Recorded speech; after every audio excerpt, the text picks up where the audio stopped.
Atentát na slovenského premiéra Roberta Fica otřásl nejenom Slovenskem. O politiku ty se zajímáš, věnuješ se tomu veřejnému životu, věcem ve veřejném zájmu. Už si vstřebala, co se to vlastně na Slovensku stalo, nebo co se to vlastně na Slovensku děje? Ono to nie je iba táto jedna tragická situácia. Slovensko už dlhodobo je v tomto pre nás vyčerpávajúce. A či som to vstrebala, tak vlastne pre mňa je veľmi ťažké sa zmierovať s tým, čo sa tam deje už roky. A 11 rokov, 10 alebo 11 rokov tam nežijem. A jeden z dôvodov, prečo tam nežijem, je aj to, že som vždy mala pocit, že tá spoločnosť má tendenciu byť rozdelená a mňa osobne sa to vždy veľmi dotýkalo a mám sa lepšie tu u vás. A možno je to aj tým, že žijeme vo veľkom meste. Ale to, čo sa stalo, ma veľmi zamrzelo a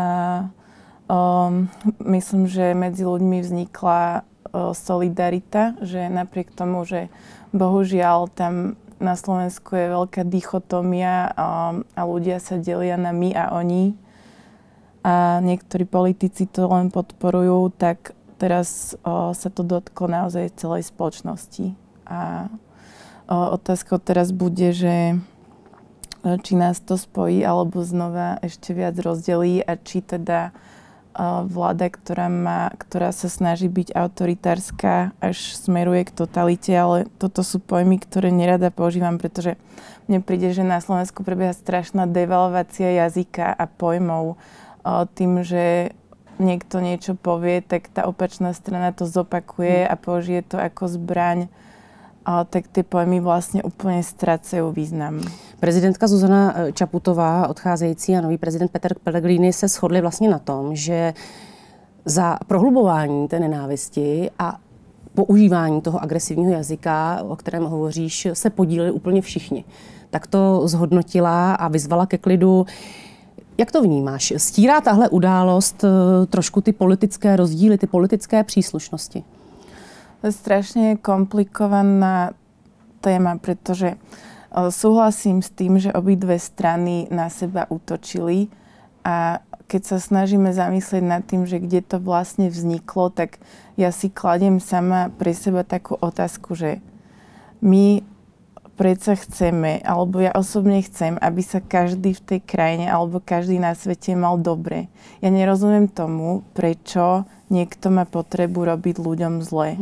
A tí politici určitým skupinám posledné roky skrátka ubližujú. A nech už sú to politici z opozície alebo koalície, tak je to otázka pre všetkých, že prečo vlastne ničiť niečo, čo napríklad už funguje, čo teda teraz mierim konkrétne na Fond umenia, ktorý je dotačným systémom, ktorý funguje od roku 2009 a založil ho člen Smeru Marek Maďarič, ktorý vyštudoval scenaristiku a dramaturgiu ako ja.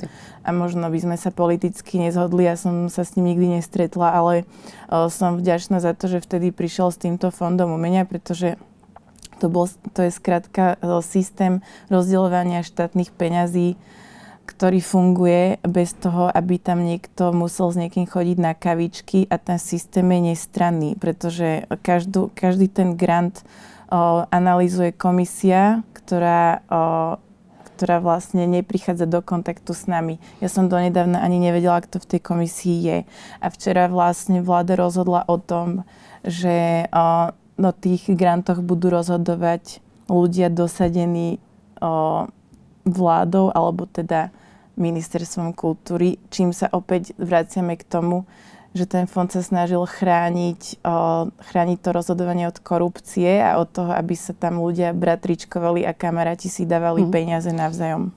Jak moc je tedy podle tebe slovenská společnost anebo některé ty skupiny zasažená tou frustrací, o které hovoříš, a které třeba skupiny podle tebe jsou opravdu jako ostrakizovány ze strany politiků?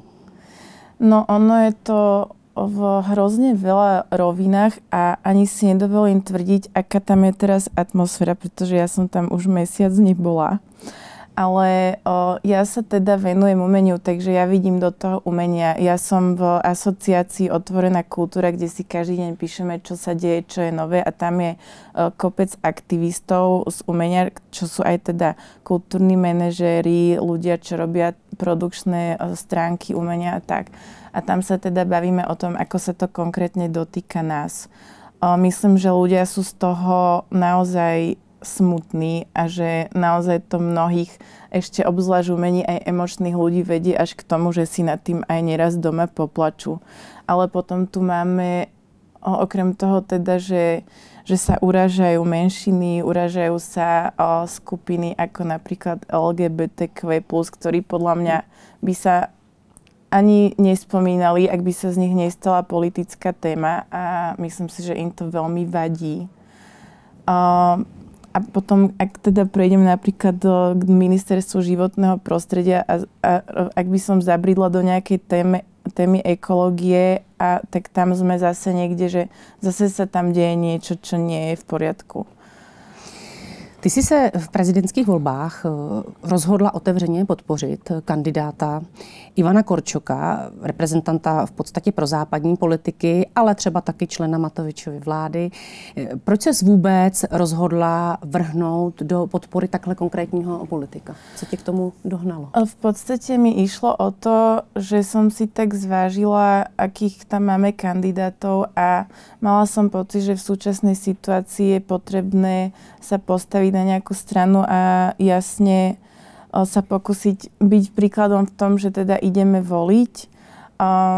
Ivan Korčok, ktorého moji priatelia poznajú osobne, tak viem o ňom, že je to človek, ktorý to myslí dobre a preto som to považovala za dôležité nejak mu vyjadriť podporu, aj keď si myslím, že skutočne to, že ja mu vyjadrím podporu, neznamená, že teraz zrazu príde 1 000 000 ľudí a bude ho voliť, hej, ale myslím, že ak sme sa za neho postavili takto viacerí z rôznych sfér, tak je to také ukázanie toho, že kam vlastne patrí, ale zároveň zase smerujem potom k tej otázke tej dichotómie a toho my a oni. Skrátka s rôznymi názormi Petra Pellegriniho som nesúhlasila a v mojom videní politiky je skôr na tej strane, kde často sa používa populizmus a konšpirácie a lži. A byly ale i známé umělecké tváře, které se rozhodly třeba postavit za Petra Pellegriniho.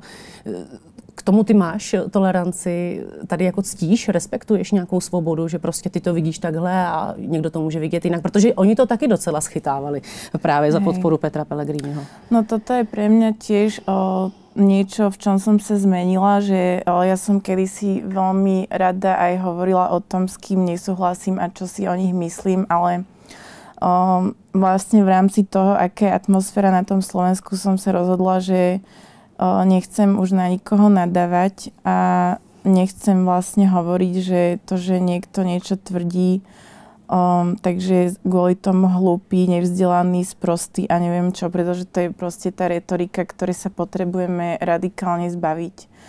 A to, že sa rozhodli podporovať toho opačného kandidáta, neznamená, že teraz tých ľudí budem nenávidieť a nebudem sa s nimi baviť, keď ich stretnem, alebo o nich budem na internete písať, že sú hlúpi, pretože to je skrátka to, čo proste teraz za mňa už začína byť no-go. A teda je třeba možné, že si to ta společnost a i to, co ty říkáš, ten tvůj pocit jako uvědomili někteří zastánci možná trošku pozdě, že tady to vyhraňování se, oni jsou hloupí, oni nerozumí, vzájemné, jako bylo docela časté. Je to veľmi ťažké, pretože aj zároveň, pokiaľ ide aj o to, ako funguje náš mozog, tak ak sa rozdeľujeme na dve skupiny, tak naše hormóny nám vysielajú do hlavy oxytocín a tým, že vlastne niekto nám je niečím nesympatický, tak fungujeme cez emócie.